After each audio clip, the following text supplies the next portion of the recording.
ഭക്തജനങ്ങളുടെ സുരക്ഷയെ മുന്നിൽ കണ്ടുകൊണ്ട് പോലീസ് അയ്യപ്പന്മാർ നൽകുന്ന നിർദ്ദേശങ്ങൾ ഭക്തജനങ്ങൾ കർശനമായും പാലിക്കുക. സ്വാമി ശരണം. കേരള പോലീസിനെ ശബരിമലയിലെ പോലീസെന്നും അല്ലാത്തവർന്നും വേർതിരിക്കാം. യൂണിഫോമിൽ വരെ വിട്ടുവീഴ്ചയുള്ള ഒരേ ഒരിടം.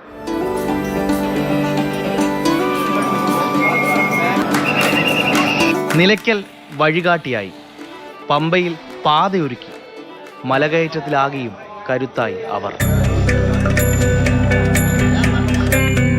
സാക്ഷാൽ അയ്യപ്പൻ കഴിഞ്ഞാൽ പിന്നെ പോലീസ് അയ്യപ്പന്മാരാണ് തുണ. സന്നിധാനത്തെ ഓരോ കോണിലും അവരുണ്ട്.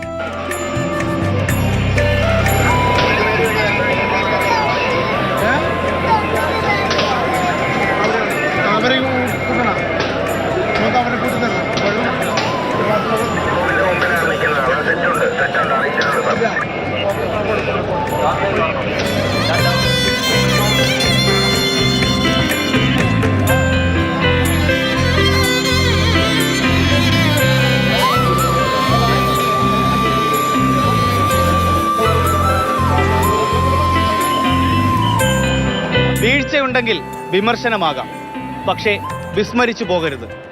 കഠിന പാതയിൽ കൈപിടിച്ച് കയറ്റുന്നവരാണ്. കാലങ്ങളായി കരിമലയിലെ കരുത്തും കരുതലും ഈ കാക്കിയാണ്.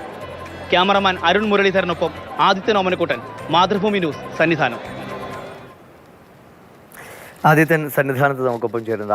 ആദിത്യനിടയിൽ പറഞ്ഞതുപോലെ ഒരു പോലീസ് ആൻ്റെയെങ്കിലും സഹായം കിട്ടാത്ത അയ്യപ്പന്മാർ ശബരിമലയിൽ പോയി വരൽ ഉണ്ടാവില്ല എന്ന് തന്നെ പറയാം. നമ്മുടെ എല്ലാം അനുഭവങ്ങൾ ഉള്ളതാണ്. ഒപ്പം തന്നെ ഇപ്പോൾ ഈ കഴിഞ്ഞ കാഴ്ചയിൽ ഇത്രയും ചിരിച്ചുകൊണ്ട് ഇത്രയധികം പോലീസുകാരെ കാണാൻ പറ്റുന്നത് ഒരു സുഖമാണ്. എത്രയോ ചെറുപ്പക്കാരില്ലേ, അവരൊക്കെ അവരുടെ കരിയറിൻ്റെ തുടക്കമായിരിക്കും. അപ്പോൾ അവരൊരു വലിയ സേവനം എന്ന നിലയ്ക്ക് തന്നെയാണ് അവരും ഈ ജോലിയുടെ ഭാഗമാകുന്നത്.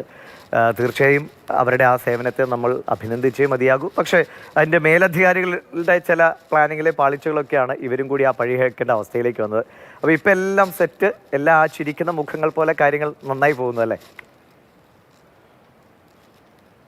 അതെ ദിവിഷേ, ഏറ്റവും കൂടുതൽ പണിയുള്ള സ്ഥലമാണ് അവർക്ക്. പക്ഷെ അവർ ചിരിക്കുന്നുണ്ട്. ഇടയ്ക്ക് കിട്ടുന്ന വിശ്രമവേളകളിലെ അവരുടെ സന്തോഷത്തിൻ്റെ മുഖങ്ങളാണ് നമ്മളുടെ വാർത്തയിലൂടെ കാണിച്ചത്.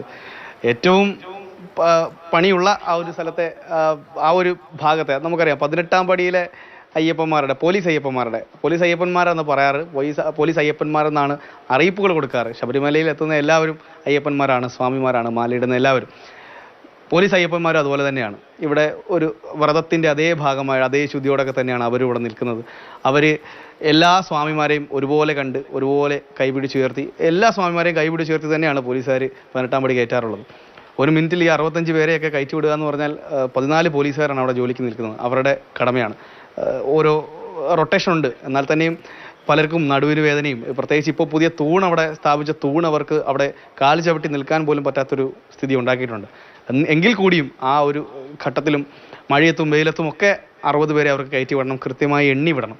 അവർ കാല് ഉറപ്പോടെ പറ്റുന്ന സ്ഥലത്തൊക്കെ കാല് കുത്തി അവരങ്ങനെ കയറ്റി വിടാറുണ്ട്. അത് വളരെ മനോഹരമായ കാഴ്ചയാണ്. ഇത്രയും തിരക്കിനിടയ്ക്ക് ആരോഗ്യപരമായ ബുദ്ധിമുട്ടുകളുള്ളവർ, കുട്ടികൾ, അവരെയൊക്കെ വളരെ കരുതലോടെ നടയിലേക്ക് കയറ്റി വിടാറുണ്ട്.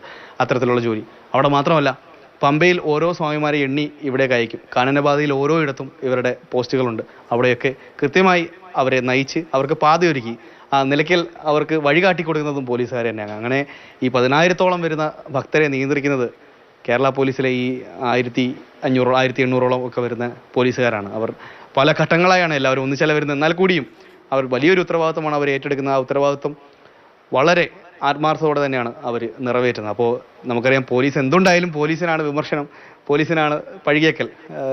ഇപ്പോൾ ഈ സമീപകാലത്തെ സംഭവ വികാസങ്ങളൊക്കെ നമുക്കറിയാം. അപ്പോൾ അതിൻ്റെയൊക്കെ ഭാഗമായിട്ടും ശബരിമലയിലുണ്ടായ ഈ തിക്കും തിരക്കും ആ ഒരു പ്രതിസന്ധിയും പോലീസിനെ തന്നെയാണ് പ്രതിക്കൂട്ടിലാക്കിയത്. അപ്പോൾ ഒരുപാട് വിമർശനങ്ങളും അവർക്കെതിരെ വിദ്വേഷ പ്രചരണങ്ങൾ വരെ ഉണ്ടായി. പക്ഷേ അങ്ങനെ ഇരിക്കുമ്പോഴും നമ്മൾ വിസ്മരിച്ചു പോകരുത് അവർ ചെയ്യുന്ന ജോലി. പോലീസ് അയ്യപ്പന്മാർ സന്നിധാനത്തെ കാക്കുകയാണ്, അവർ സ്വാമിമാരെ കൈപിടിച്ച് കയറ്റുകയാണ്. ശരിയാണ് ആദിത്യന്. ഇപ്പോൾ എന്തൊക്കെ പ്രശ്നങ്ങളൊക്കെ ഒരു വശത്ത് പലപ്പോഴും ഉണ്ടാകും, പക്ഷേ ചെയ്യുന്ന നന്മയെ കാണാതെ പോകാൻ കഴിയില്ല, അതിനെ അഭിനന്ദിക്കാതെയും പോകാൻ കഴിയില്ല. അപ്പോൾ പോലീസ് അയ്യപ്പന്മാർ അവർ എല്ലാ സമയം 24 മണിക്കൂറും എന്ന പോലെ ജോലി ചെയ്യുന്നവരാണ്. അപ്പോൾ അവരോട് ആ സ്നേഹം അവിടെ എത്തുന്ന അയ്യപ്പന്മാരെല്ലാവരും കാണിക്കുന്നുണ്ടെന്ന് തോന്നുന്നു. അത് തുടരുകയും ചെയ്യുക. ശരി ആദിത്യ.